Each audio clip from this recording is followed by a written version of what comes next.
Section 1.5 is square root and real numbers. Looking at this first part, what I would tell you to do is go ahead and pause the video, go through these questions, and then check your answers. Any that we missed, make sure you ask me during class. Go ahead and pause. Okay, the answers you should have gotten would be negative. You're only writing the negative once, and then you're writing 6 times 6, which is negative 36. The second example here, you'd write the negative as well because it's inside the parentheses. So negative 11 times negative 11 is 121. The next one, negative 9 times negative 9 is a positive 81. And the last one here, I've got 5 times 5, which is 25, and 6 times 6, which is 36. So 25 over 36 is the solution. On the next part, the directions say write each fraction as a decimal. In order to do that, you should have put 5 on the inside of the box and 6 on the outside. You make your decimal point, bring it straight up. 6 goes into 58 times. When you subtract, you get 2. We'll bring down another 0. 6 goes into 23 times. You get 18. Subtract. You're going to continue to keep getting 20. So you have a repeating decimal. So the answer is 0.83 repeating. On the next problem, we have the whole number right here, which would be 1. Our decimal place would be after it. We're going to change the fraction into a decimal. The top number goes on the inside of the box, the bottom number on the outside. Place your decimal with your 0, bring it straight up. 5 goes into 36 times, so my answer ends up being 1.6. The last two examples that are on this page are addition. Both of them are fractions, so we know that we have to have common denominators. On number 7, my common denominator would be 15. When I multiply this by 3, I get 15, so I'll multiply the top by 3, which gives me 9. When I multiply the second one times 5, it gives me 15, so I'll multiply the top by 5, which gives me negative 5. Now this says I have $9 and I owe somebody 5, so I have 4 left. The next example here, I have a fraction like this, 4 over 1. My common denominator could be 5. So when I multiply by 5 here, I get 5. Multiply the top by 5, I get 20. The top number here will give me 2. 20 minus 2 is 18. Keep your denominator of 5. Okay, now for the new material for today. You should have already been introduced to square roots at some point in time. The square root is written with a radical symbol. This is the square root sign. It's basically asking yourself what number times itself will give you what's underneath the square root. So the answer in this case is 4.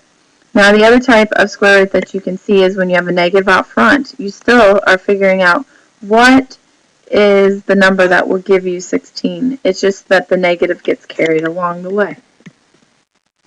So there are numbers that are perfect squares. Those numbers are 1, 4, 9, 25, 40, 36, 49, so on and so forth. They're considered perfect squares because they're a number times itself. So 2 times 2 is 4, 3 times 3 is 9, 4 times 4 is 16. These are the square roots that we know. This mathematical expression, the square root of negative 36, does not represent a real number because there is no number that when you multiply it times itself will give you a negative 36. Yes, 6 times 6 is 36. And yes, negative 6 times negative 6 is 36. But neither one of those answers, 6 nor negative 6, will give you a negative 36. So this has no real solution. Okay, moving forward then, we're going to do some examples and we're going to find these square roots. What times itself gives you 16? Well, that would be 4.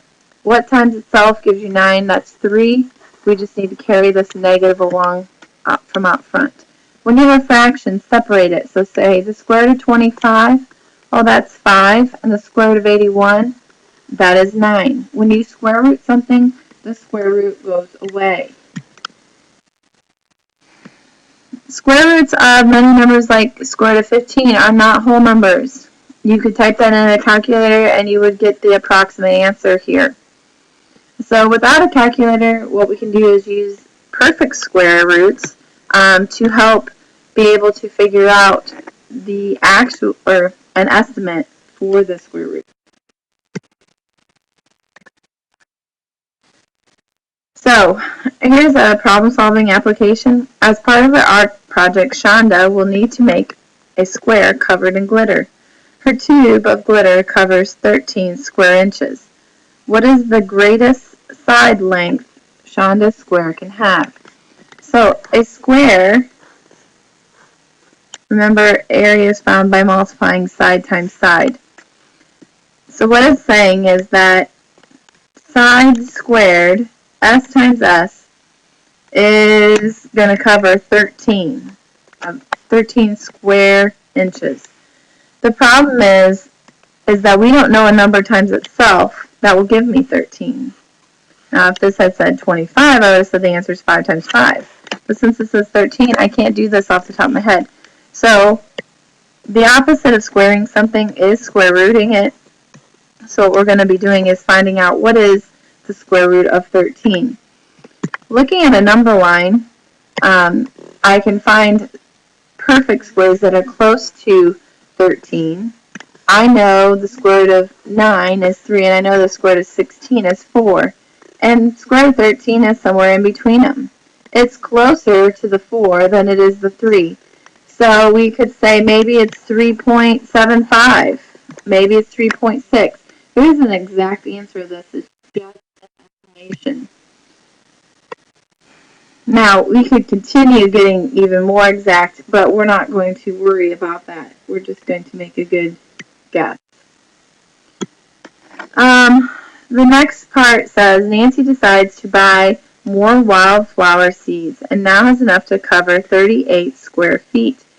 What is the side length of the square garden with an area of 38 feet squared? So what we're supposed to do is just figure out what times itself gives you 38. Well, you can't do that off the top of your head. So what you have to do is think about some of the square roots that we know. So we know 2 times 2 is 4. We know 3 times 3 is 9.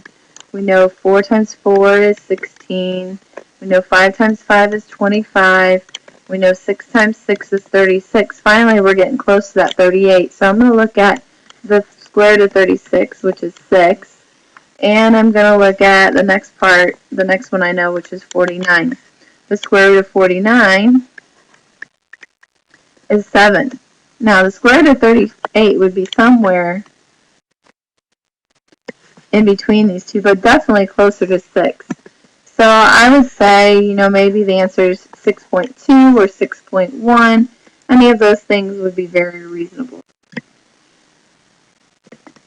Going to take a break. I've been talking for quite a while in this section, and we'll finish up the last part.